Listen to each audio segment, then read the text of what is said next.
샬롬, 안녕하세요. 오늘은 잠언 8장 하겠습니다. 8장은 지혜 찬가라는 별명이 있을 정도로 지혜에 대해서 정리하고 있습니다. 8장은 지혜가 의인화되어 가지고 자신이 독백하면서 얼마나 지혜가 좋은지 지혜의 가치와 유익을 설명하는 장입니다. 지혜는 곧 예수님이라고도 말씀드린 적이 있잖아요. 그래서 8장은 예수님에 대한 장이기도 합니다. 1절에서 5절입니다. 지혜가 부르지 아니하느냐, 명철이 소리를 높이지 아니하느냐. 그가 길가의 높은 곳과 내거리에 서며 성문격과 문어기와 여러 출입하는 문에서 불러 이르되, 사람들아 내가 너희를 부르며 내가 인자들에게 소리를 높이노라. 어리석은 자들아 너희는 명철할지니라. 미련한 자들아 너희는 마음이 밝을지니라. 지혜가 지금 사람을 부르는데 아주 공개적으로 지금 부르고 있습니다. 모든 사람이 볼 수 있고 들을 수 있는 내거리, 출입문, 또 높은 곳에서 사람들을 부르면서 이 내 말을 소유하라고, 얼마나 가치 있는지 모르겠다고 이렇게 외치고 있습니다. 바로 이것은 우리 예수님께서 우리를 부르는 애타는 소리라고도 볼 수 있습니다. 도처에서 예수님이 부를 때, 도처에서 지혜가 부를 때 우리에게 영의 귀가 열리고 또 그 음성을 듣고 지혜를 품고 예수님을 믿고 그런 영생을 얻는 풍성한 삶이 되기를 바랍니다. 5절에서는 어리석은 자들아 너희는 명철할지니라. 미련한 자들아 너희는 마음이 밝을지니라. 이렇게 말하고 있습니다. 지혜를 얻어서 마음이 밝아지고, 또 마음이 밝아지면 당연히 마음의 눈이 밝아지겠죠. 그 에베소서 1장 18절에서도 이렇게 말합니다. 마음의 눈이 밝아지면 부르심의 소망이 무엇인지 성도가 알게 되고요. 또 자기가 받을 상급이 얼마나 영광의 풍성함이 무엇이며 믿는 우리에게 베푸신 능력이 얼마나 큰 것인가를 깨닫게 된다고 말씀합니다. 어떻게 됐을 때? 마음의 눈이 밝아지면입니다. 지혜와 명철을 얻게 되므로 마음이 밝아지고 또 마음의 눈이 밝아지기를 바랍니다. 마음의 눈이 밝아지면 당연히 믿음의 눈도 밝아질 것입니다. 성경에서 지혜를 구하라는 까닭은 여러 가지 이유가 있겠지만 무엇일까요? 그것에 대한 설명이 6절에서 11절까지입니다. 너희는 들을지어다. 내가 가장 선한 것을 말하리라. 내 입술을 열어 정직을 내리라. 내 입은 진리를 말하며 내 입술은 악을 미워하느니라. 내 입의 말은 다 의로운즉 그 가운데 굽은 것과 패역한 것이 없나니 이는 다 총명 있는 자가 밝히 아는 바요 지식 얻은 자가 정직하게 여기는 바니라. 너희가 은을 받지 말고 나의 훈계를 받으며 정금보다 지식을 얻으라. 대저 지혜는 진주보다 나음으로 원하는 모든 것을 이에 비교할 수 없음이니라. 아멘. 지혜를 얻으면 의로운 말을 하고 굽은 것도 없고 패역한 것도 없다고 말을 합니다. 여러분 지혜로우시죠? 이 지혜는요, 은보다 또는 금보다 진주보다 귀한 것이기 때문에 이것을 그 어떤 것보다 구해야 되고 갈망해야 되고 또 그 무엇과도 비교할 수 없는 예수 그리스도입니다. 그 무엇과도 바꿀 수 없는 예수, 그 무엇과도 바꿀 수 없는 지혜가 여러분에게 충만하기를 바랍니다. 결국 예수님을 믿게 되는 것이 참 지혜를 얻는 것이라고 할 수 있습니다. 그러므로 모든 것보다 지혜를 더 귀하게 여기고 예수 그리스도를 얻게 됨을 가장 가치 있는 것으로 여기는 우리여야 하겠습니다. 지혜를 우리는 수단화하죠. 이 지혜가 있으면 모두 얻고 모두 얻고. 그런데 지금 이 8장을 통해서는 지혜를 수단화하지 말고 목적화하라는 겁니다. 지혜를, 예수 그리스도를 구하라는 겁니다. 12절에서 14절입니다. 나 지혜는 명철로 주소를 삼으며 지식과 근신을 찾아 얻나니 여호와를 경외하는 것은 악을 미워하는 것이라. 나는 교만과 거만과 악한 행실과 패역한 입을 미워하느니라. 내게는 계략과 참 지식이 있으며 나는 명철이라. 내게 능력이 있으므로. 12절에 지혜는 명철로 주소를 삼는데요. 결국 지혜자는 명철과 더불어 함께 있는 것을 이렇게 설명하고 있습니다. 17절에 보니까 나를 사랑하는 자들이 사랑을 입고 나를 간절히 찾는 자가 나를 만날 것이다. 이렇게 얘기합니다. 그 17절 밑줄 걷으면 좋겠습니다. 여기에서 지혜는 바로 나는 누구죠? 예수님이십니다. 그래서 사랑하는 자들이 사랑을 입는다. 예수님을 더욱더 사랑하고 예수님의 사랑을 받는 우리였으면 좋겠습니다. 에베소서 6장 24절 우리 주 예수 그리스도를 변함없이 사랑하는 모든 자에게 은혜가 있을지어다. 아멘. 예수 그리스도를 변함없이 사랑하는 저와 여러분이었으면 좋겠습니다. 그런 자들에게 은혜가 있고요. 그 예수님의 사랑을 받을 것이라고 오늘 잠언 8장은 말하고 있습니다. 하나님의 지혜를 갈망하고 하나님 자신을 간절히 찾는 자를 다른 말로 뭐라 그러죠? 여호와를 경외하는 자라고 할 수 있잖아요. 결국 참 지혜자는 하나님을 경외하는 자입니다. 하나님을 경외하는 참 지혜자는 죄와 악을 미워하고 교만과 거만과 또 악한 행실과 패역한 입을 미워합니다. 여러분도 그런 거 미워하시지요? 시편 97편 10절은 이렇게 말합니다. 여호와를 사랑하는 너희여 악을 미워하라 이렇게 말합니다. 우리가 하나님 사랑한다고 하면서 악을 미워하기는커녕 악을 이렇게 따라간다거나 악을 이렇게 부러워한다거나 그래서는 안 되겠죠. 14절에 나는 명철이라 내게 능력이 있다고 이렇게 말합니다. 지혜는 능력입니다. 지혜 있는 자는 무엇이든 할 수 있는 자입니다. 우리는 이렇게 말하죠. 나는 지혜롭지 않다. 또 나는 명철하지 않다. 나는 능력이 없다. 이렇게 말하는 것과 똑같습니다. 여러분에게 지혜가 있고 명철이 있고 능력이 있습니다. 제가 잠언을 묵상하면서 예수님을 믿는 자는 이미 지혜자임을 새삼 알게 됐고요. 또 무엇보다도 능력 있는 자임을 깨닫게 됩니다. 그래서 잠언 8장은 우리에게 다시 한번 복음을 말하고 있고요. 예수 그리스도를 말하고 있습니다. 15절에서 21절 좀 깁니다. 나로 말미암아 왕들이 치리하며 방백들이 공의를 세우며 나로 말미암아 재상과 존귀한 자 곧 모든 의로운 재판관들이 다스리느니라. 나를 사랑하는 자들이 나의 사랑을 입으며 나를 간절히 찾는 자가 나를 만날 것이니라. 부귀가 내게 있고 장구한 재물과 공의도 그러하니라. 내 열매는 금이나 정금보다 나으며 내 소득은 수능보다 나으니라. 나는 정의로운 길로 행하며 공의로운 길 가운데로 다니나니 이는 나를 사랑하는 자가 재물을 얻어서 그 곳간에 채우게 하려 함이니라. 아멘. 지혜가 주는 게 너무 많습니다. 이 지혜의 유익에 대해서 지금 나는 그러면서 지혜 자신이 지금 설명하고 있습니다. 간절히 찾는 자가 예수님을 만나게 될 것, 지혜를 만나게 될 것이라고 말하고 있습니다. 저와 여러분이 하나님을 향한 간절함이 있는 사람, 지혜를 향한 간절함이 있는 사람이었으면 좋겠습니다. 하나님이 원하시는 사람이 바로 이런 사람일 것입니다. 간절함이라는 단어가 저는 참 좋습니다. 여러분 간절함 있죠? 뭐에 대해서 이렇게 간절함이 있으세요? 한번 생각해 보시고 그 간절함을 주님 앞에 올려드리는 기도가 있었으면 좋겠습니다.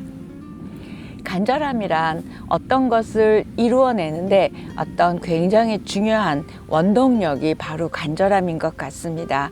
근데 이 간절함은 또는 양면적인 것 같아요. 좋은 쪽으로도 간절할 수도 있지만 반대로 나쁜 쪽으로도 간절할 수 있기 때문입니다. 간절함은 좋은 것이지만 무엇을 향한 간절함인지가 더욱 중요한 것 같습니다. 사단은 우리의 간절함을 이용해서 뭔가 중독 또는 집착 이런 사단이 우리를 가지고 놀 수 있는 그런 통로도 잘못된 간절함에서 비롯되지 않을까 생각해 보게 됩니다. 성 어거스틴은 이렇게 말했습니다. 간절함의 대상은 두 종류이다. 하나님 자신과 하나님의 선물이다. 굉장히 중요한 말이죠. 여러분 하나님에 대한 간절함인지 하나님이 주시는 선물, 하나님이 주시는 부스러기들에게 우리가 간절한지 한번 생각해 봤으면 좋겠습니다. 저 여러분이 하나님을 향한 간절함이어야 하는데 우리는 아닐 때가 많죠. 하나님 주시는 물질, 하나님 주시는 그 어떤 것들을 우리가 더 간절하다면 좀 방향을 바꿔야 될 것 같습니다. 하나님을 향한 그 간절함이 회복될 때 우리 존재가 또 영혼이 충만해질 것이고 하나님을 경외하는 사람이 되고 하나님을 찾기 때문에 하나님이 만나 주실 것이고 또 그러다 보니까 죄악을 이기고 또 하나님의 말씀에 순종하는 사람이 될 것입니다. 더 나아가 하나님과 친밀함을 누리는 하나님과 교제하는 그런 아름다운 사람이 될 것 같습니다. 저 여러분이 하나님을 향한 간절함이 회복되기를 바랍니다. 우리 모두는 부족하고 흠이 있다 할지라도 하나님을 향한 간절함이 있는 사람이라면 하나님이 은혜를 베푸시고 만나주시고 또 하나님의 사람으로 만들어 가실 것입니다. 그리고 하나님의 은혜가 삶 가운데 얼마나 풍성한지를 때마다 일마다 보여주실 거라고 믿습니다. 여러분도 저도 하나님 앞에 간절함으로 나갔던 사건들 또는 그 시간들이 있으실 거예요. 있으시죠? 한번 그때의 간절함과 지금 오늘의 나의 간절함을 한번 비교해 보십시오. 회개가 절로 나올 것입니다. 저는 그랬거든요. 그리고 이런 기도를 하고 싶은 마음이 생겼습니다. 하나님 아버지, 우리의 간절함이 잘못된 간절함이 아니라 하나님 주시는 것을 향한 간절함이 아니라 하나님을 향한 간절함이 되게 해주시고 또 그 간절함이 있는 인생 가운데 하나님이 채워주시는 그런 은혜와 모든 것들을 경험하는 우리의 인생이 되게 하여 주십시오. 이렇게 기도하고 싶습니다. 22절에서 26절입니다. 여호와께서 그 조화의 시작 곧 태초에 일하시기 전에 나를 가지셨으며 만세전부터 태초부터 땅이 생기기 전부터 내가 세움을 받았나니 아직 바다가 생기지 아니하였고 큰 샘들이 있기 전에 내가 이미 났으며 산이 세워지기 전에 언덕이 생기기 전에 내가 이미 났으니 하나님이 아직 땅도 들도 세상 진토의 근원도 짓지 아니하였을 때라. 이 부분은 지혜가 창조 때부터 있었다는 얘기를 하고 있습니다. 그래서 뭐뭐 전에 또는 이미 있었다 여러 번 반복되어 강조하고 있습니다. 이걸 신학적으로는 지혜의 선제성이라고 말합니다. 그 어떤 것보다 있었다. 그러니까 예수 그리스도가 창조 때부터 삼위 하나님이 있으셨던 것처럼 지금 지혜가 그랬음을 이야기하고 있어서 8장을 지혜의 선제성 또는 지혜의 찬가가 있는 장이라고 말하고 있습니다. 앞에서도 말했지만 이 지혜는 예수 그리스도를 뜻하지요. 따라서 예수 그리스도는 태초 전부터 존재하신 분이고 그 예수 그리스도 곧 지혜가 태초부터 있었음을 말하고 있습니다. 요한복음 1장 1절에서 3절에서도 이 부분을 설명하고 있습니다. 태초에 말씀이 계시니라 이 말씀이 하나님과 함께 계셨으니 이 말씀은 곧 하나님이시니라. 그가 태초에 하나님과 함께 계셨고 만물이 그로 말미암아 지은 바 되었으니 지은 것이 하나도 그가 없이는 된 것이 없느니라. 여기서 말씀은 예수 그리스도를 말하죠. 잠언에서는 지혜였죠. 그러니까 결국 지혜는 예수 그리스도임을 알 수 있습니다. 23절에 보면 세움을 받았다 이 말씀이 있는데 밑줄 걷으면 좋겠습니다. 예수 그리스도가 만물의 창조주와 통치자로 임명되었음을 지금 말하고 그것을 세움을 받았다 이렇게 이야기하고 있습니다. 인격화된 지혜이신 예수 그리스도가 바로 태초부터 계신 하나님이심을 깨닫고 믿어야 할 것입니다. 30절에서 31절입니다.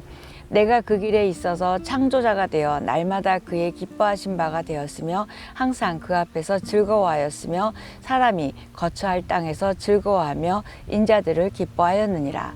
내가 창조자라고 말씀하고 있습니다.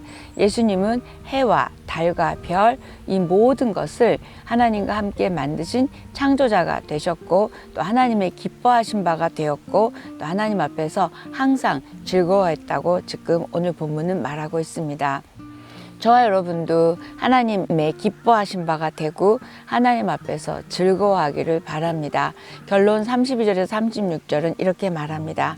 아들들아 이제 내게 들으라. 내 도를 지키는 자가 복이 있느니라. 훈계를 들어서 지혜를 얻으라. 그것을 버리지 말라. 누구든지 내게 들으며 날마다 내 문 곁에서 기다리며 문설주 옆에서 기다리는 자는 복이 있나니 대저 나를 얻는 자는 생명을 얻고 여호와께 은총을 얻을 것임이니라. 그러나 나를 잃는 자는 자기의 영혼을 해하는 자라. 나를 미워하는 자는 사망을 사랑하느니라. 지혜를 얻는 방법, 또 사랑을 얻는 방법이 무엇인지 지금 설명하고 있습니다. 34절에 보니까 누구든지 내게 들으며 기다리라고 말하고 있습니다. 지혜를 얻는 방법은 듣는 것입니다. 하나님 말씀 듣기를 좋아하고 하나님 말씀을 듣고요. 그런 사람을 사랑하신다고 오늘 말합니다. 말씀을 날마다 기대하는 마음으로 사모하고 듣기를 좋아하고 이 표현을 문 옆, 문설주 옆에서 기다린다고 표현합니다. 그래서 말씀을 사모하며 듣고자 하는 그 기다리는 모습을 문 옆, 문설주 옆에서 기다리고 있다고 합니다. 이런 사람이 바로 하나님을 만나게 되고 지혜를 얻게 되고 또 지혜를 얻은 자에게는 뭐가 있죠? 생명이 있습니다. 그러나 지혜를 거부한 자에게는 또 지혜를 미워한 자에게는 사망이 있음을 오늘 말하고 있습니다. 생명을 얻는다는 것은 나 지혜를 얻으면 살고 버리면 죽는다 이렇게 말하고 있습니다. 지혜를 잃은 자는 자기의 영혼을 해하는 자라고 강력하게 말씀하고 있습니다. 잠언에는 지혜를 얻는 자가 누릴 수 있는 유익이 굉장히 많이 나오는데 그 중에서도 특히 10가지가 나오는데요. 악에서 건짐을 받게 되고요.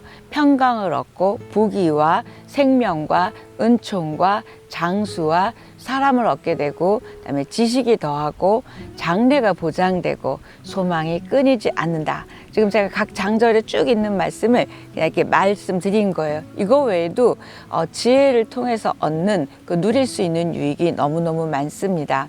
제가 지금 말씀드린 장과 절 적어 놓을게요. 지혜를 얻으면 이토록 많은 유익이 있음에도 불구하고 사람들은 왜 지혜를 간절함으로 찾고 추구하지 않고 사모하지 않을까요? 이건 다 우리가 사단에게 속아서 그러겠죠. 지혜를 추구하지 않는다면 어리석은 사람입니다. 정말 어리석은 사람이죠. 그래서 지혜는 이렇게 우리를 공개적으로 초청하고 있습니다. 이 초청에 응답하십시오. 이 영원한 생명을 얻는 지혜자가 될 것입니다. 지혜는 예수 그리스도이십니다. 예수님을 믿고 찾고 구하고 기다리고 그런 사람이 되어서 진정한 지혜 사람이 되고 그 지혜가 주는 놀라운 그 많은 유익을 얻는 저 여러분이 되기를 축복합니다. 오늘 여기까지 하겠습니다.